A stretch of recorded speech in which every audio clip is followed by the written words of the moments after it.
Hello, everyone, and welcome to English Pod. My name is Marco. My name is Catherine, and today we're talking a little bit about small talk. That's right. We are getting towards the end of our series. Actually, this is the last podcast that we will have all about small talk, and we're just going to be following Mr. Campbell and Michelle and Melissa, and they're just going to talk very briefly about the weather, about traveling, very casual things. That's right. So let's take a listen to this dialogue, and we'll be back in a moment to discuss what's going on.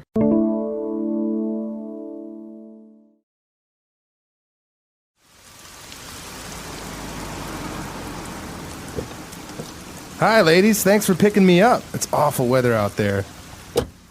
Absolutely. It's been raining for hours. How are you, Melissa? Are you okay? I'm great, thanks, Mr. Campbell. Do you have any business trips planned soon, Mr. Campbell?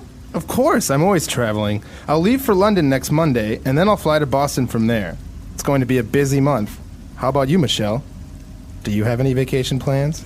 Yes, Mike and I will travel to Beijing to see Mike's parents for the Spring Festival, and hopefully next year we will visit London. I hear it's a wonderful city. I couldn't agree more. London is really fantastic. It's my favorite city. I'm sure you'll have a great time. All right, we're back. So now let's take a look at language takeaway. Language takeaway. All right, we don't have that much today in language takeaway, but we do have a couple of really important words and phrases. The first one comes from the very first line. Mr. Campbell says, "Hi, ladies. Thanks for picking me up." That's right. Now, this phrasal verb, to pick someone up, means to get them, right? To gather them, to collect them. You can do this with a car, like I will pick you up at the airport. But you can also do it in person by just walking to a place and meeting somebody and then taking them somewhere else. That's the important part. You take them somewhere else. So maybe if you go pick your kids up from school, you just walk there, you get them, and you walk back home. That's right. And so the key here is that you remember that the verb goes first, I will pick, and then you have the person. I will pick you up. I will pick them up. He will pick us up. That's right. So the subject goes between pick and up. That's right. All right. So we're going to pick someone up. And then Mr. Campbell comments on the weather. He says, it's awful weather out there. It's awful. All right, so awful, you listen to the tone, you automatically think that this is probably a bad thing. And you're right, it is a bad thing. But what's another way to say awful? It's terrible, it's bad, it's horrible. So awful is a way to say something's really bad. And we use it very often with the weather. This weather is awful. But we can also use it about other things, like food, for example. So if you have something to eat and it doesn't taste good, you can say, this is awful. What is this? Or, what's that awful smell? Smell. Marco took his shoes off. Ooh. Right, an awful smell. All right, and well, Mr. Campbell went on to tell them that he's taking another trip soon, but a specific kind of trip. All right, so you know that there are many different kinds of trips, but the one that he's taking is a business trip. So normally we could just say, I'm going on a trip next year. But here we specify, we say it's a business trip. So what are we doing on this trip, Marco? That's right. So we're basically working. We're going because our company needs us to go to a meeting or to do some work abroad. All right, so you know on a business trip that you'll be doing work things, you'll be having meetings. You will not be going to Disney World. You will not be meeting with friends and going to movies, probably. Right, exactly. So it's very different from a vacation. A vacation, you go with the objective of going to these fun places. So can I say I'm going on a business vacation? No, you're either going on vacation or you're taking a business trip. All right, business trip.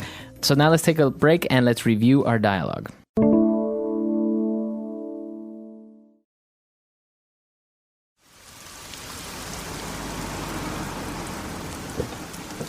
Hi, ladies. Thanks for picking me up. It's awful weather out there. Absolutely. It's been raining for hours. How are you, Melissa? Are you okay?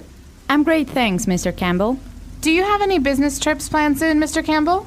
Of course. I'm always traveling. I'll leave for London next Monday, and then I'll fly to Boston from there. It's going to be a busy month.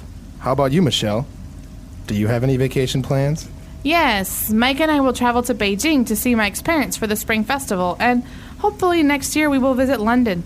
I hear it's a wonderful city. I couldn't agree more. London is really fantastic. It's my favorite city. I'm sure you'll have a great time. All right, so now let's take a look at 4 key phrases on Fluency Builder. Fluency Builder.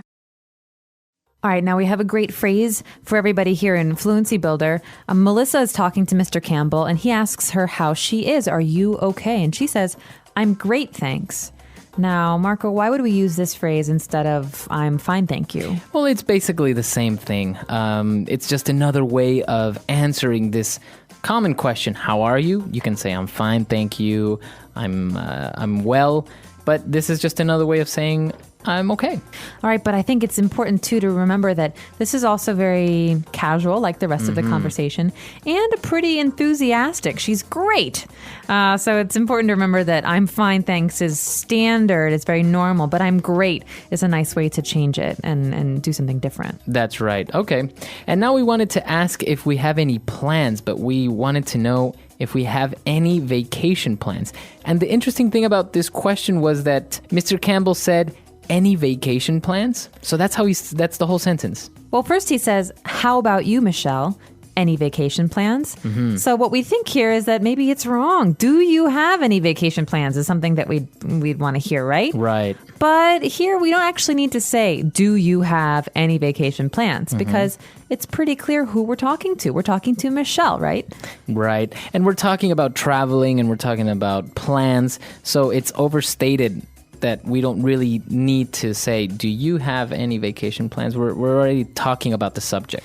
Now, this is a great way to transition. One person is talking about himself or herself, and then you want to talk about the other person. So you say, what about you? Any vacation plans or any dinner plans or any ideas? Exactly. So it's a great way to, like you say, transition from one idea or from one person to another.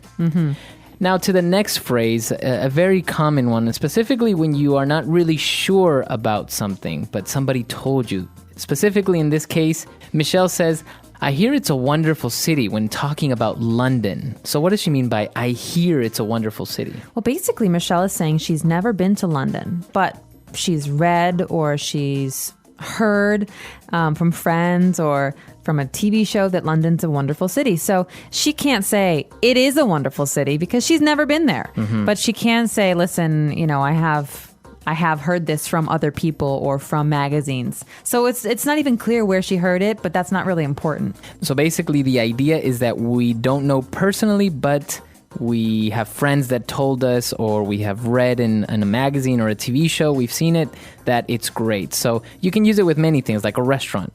That's right. I hear the food is delicious. Or I could say, hey, Marco, I'm going to Hong Kong Disneyland next year. Right, and I can say, oh, I hear that it's a very fun place. So, Marco, you've never been there, right? No, I've never been there. Okay. All right, and to finish off, Mr. Campbell agrees completely about London being such a wonderful city, and he says, I couldn't agree more. I couldn't agree more. So he agrees. We understand that. But I couldn't agree more is like saying, I really, really agree. Right, like you are completely right. Yeah, so this is a way to exaggerate. You want to say, I agree. It's a little boring. So you say, I couldn't agree more. I'm agreeing the most I can. That's right. And then we can also use the opposite, which would be if you disagree with someone. I couldn't disagree more. So you just change that one word. I couldn't disagree more. So maybe I don't like London. Maybe it's too rainy or too dark for me. So I say, I couldn't disagree more. I think London is terrible. Ooh. Right. Maybe not the right thing to say in a small talk situation, but we can talk about that in a minute. Exactly. All right. So let's review everything one last time.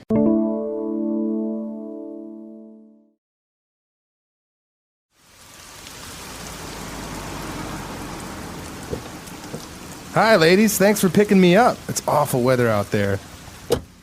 Absolutely. It's been raining for hours. How are you, Melissa? Are you okay? I'm great, thanks, Mr. Campbell.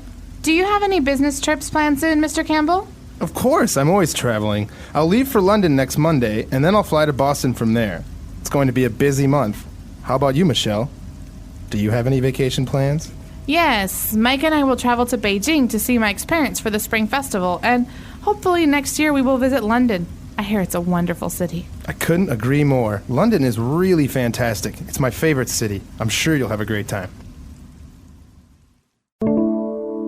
All right, so this is our last podcast all about small talk. And, well, I hope it's been useful. We've gotten some great feedback about the different topics and small conversations you can have with a stranger, a coworker, a friend, to kind of, not have that awkward silence. That's right. We've gone over a lot of different situations. We've had situations with strangers, situations with work friends.